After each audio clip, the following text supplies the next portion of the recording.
Salve galera! Texto e Contexto está no ar, trazendo hoje Primeira Guerra Mundial e crise de 1929.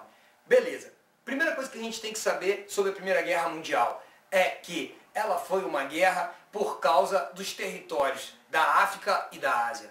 Tudo começa no século XIX com a ideia do imperialismo para se, digamos assim, meter combustível nas fábricas da Revolução Industrial. Qual era a ideia? A luta pelo mercado consumidor. Mas para você se beneficiar, para você se dar bem no mercado consumidor, você tem que comprar barato e vender caro. Você tem que produzir barato e vender caro. Como você produziria barato? Se você pagasse o mínimo possível pela matéria-prima e o mínimo possível pela mão de obra. Daí veio a ideia de se colonizar a África e a Ásia, usando como tema básico um dos temas, que foram vários os temas, mas um dos temas, a origem da espécie de Charles Darwin. Charles Darwin, quando começou a escrever sobre a evolução das espécies, que tinha o mais forte, que dominava o mais fraco e tal, os caras começaram a dar uma leitura sociológica para isso, o darwinismo social, na qual uma raça seria superior à outra. No caso, o branco europeu superior ao negro africano e ao amarelo asiático. Isso aí já caiu em desuso há muito tempo, mas na época o negócio era feio e foi forte.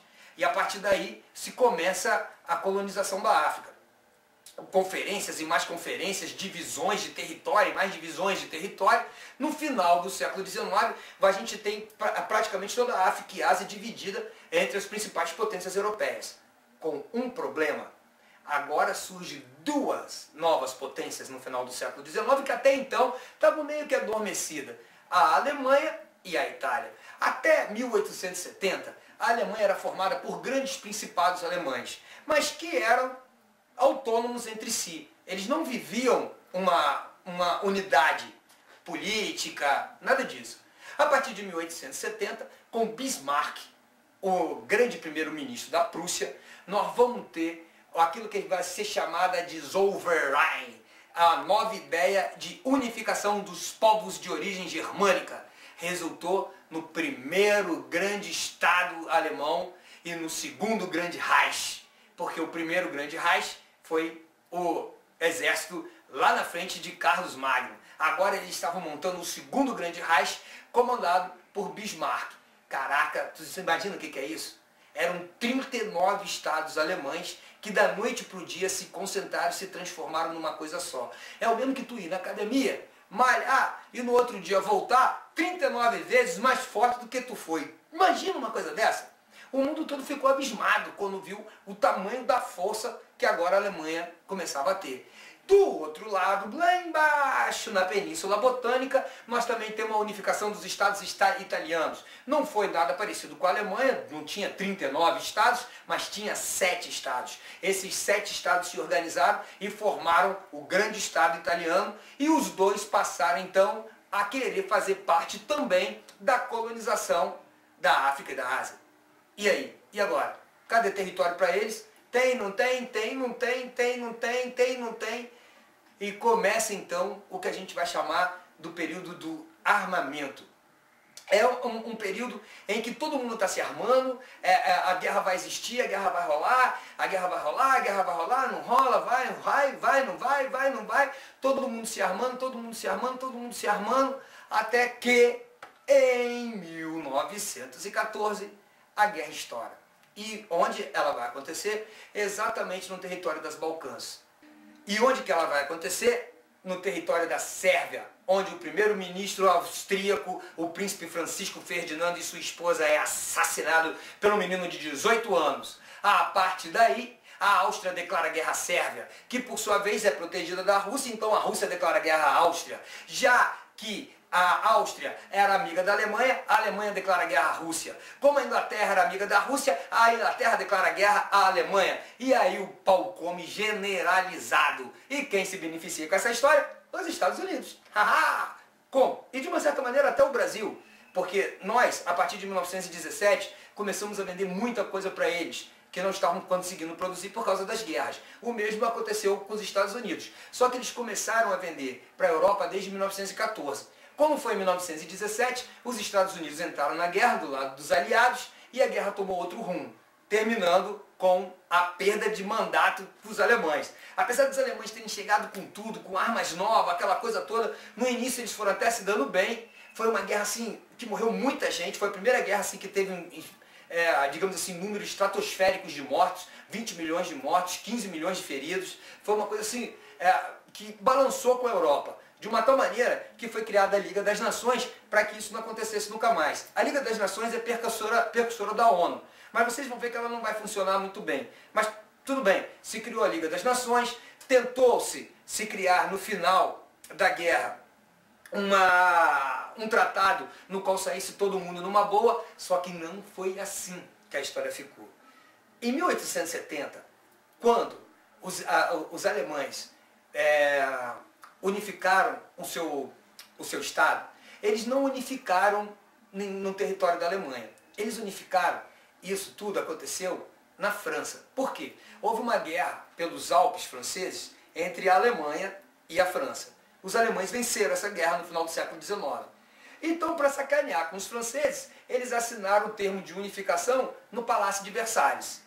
Vocês acreditam que os franceses guardaram a mesa, a caneta, a tinta, tudo que os alemães usaram, agora colocaram lá no mesmo lugar e fizeram eles assinar a rendição deles. Foi assim, o tratado de Versalhes para a Alemanha acabou com a Alemanha.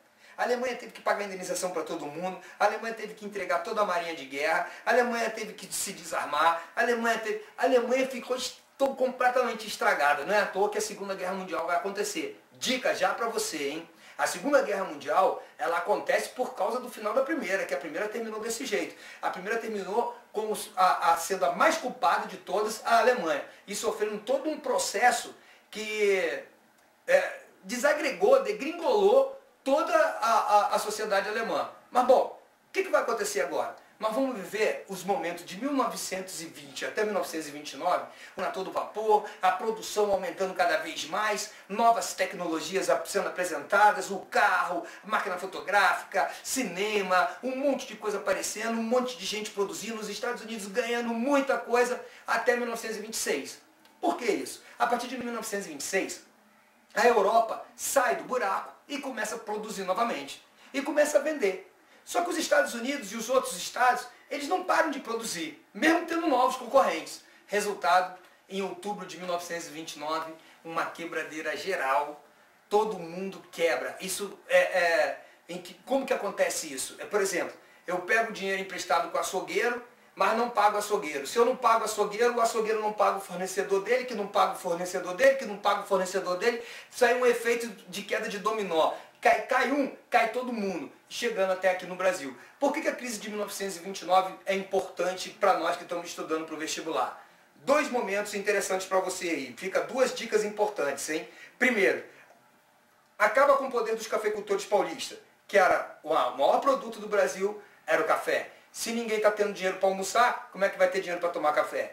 Então o café acaba com... A gente tem essa quebradeira aí para os produtores de café. E segundo, se dá início ao processo da política totalitarista, no qual as pessoas começam a acreditar num líder carismático, num homem que vai tirar todo mundo do buraco, e aí nós vamos ter um processo de ditadura que vai ser moda no mundo todo, levando a ditadura carismática na figura de uma pessoa para a Alemanha, Itália, Brasil, Argentina, Portugal, na figura de Hitler, Mussolini, Vargas, Perón, Salazar e tantos outros.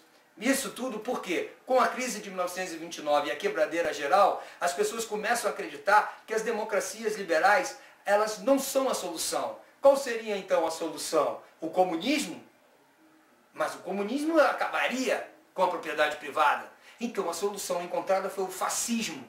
O fascismo era o que? Eu protejo a propriedade privada, mas protejo também a quebradeira. É o Estado atuando na economia.